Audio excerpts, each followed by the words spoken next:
నవ్యాంధ్ర నవ్య పథంలో పరుగులు పెడుతోంది. ఉత్తరాంధ్ర అభివృద్ధిలో మరో కీలక అధ్యాయం ప్రారంభం కానుంది. భోగాపురం అల్లూరి సీతారామరాజు అంతర్జాతీయ విమానాశ్రయం ప్రారంభానికి సర్వం సిద్ధమైంది. 4500 కోట్ల రూపాయల వ్యయంతో నిర్మించిన గ్రీన్ఫీల్డ్ ఎయిర్పోర్ట్తో ఉత్తరాంధ్ర ఆర్థిక, పారిశ్రామిక, పర్యాటక రంగాల్లో జోష్ కనిపిస్తోంది.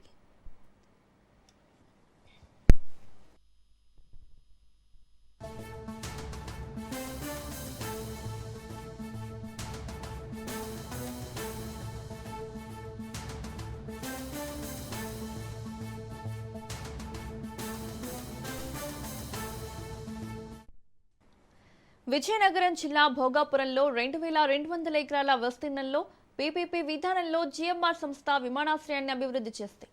తొలి దశలోనే ఏడాదికి 60 లక్షల మంది ప్రయాణికులకు సేవలందించే సామర్థ్యంతో నిర్మించిన భోగాపురం ఎయిర్పోర్ట్ భవిష్యత్తులో దశల వారీగా విస్తరించే అవకాశం ఉంది.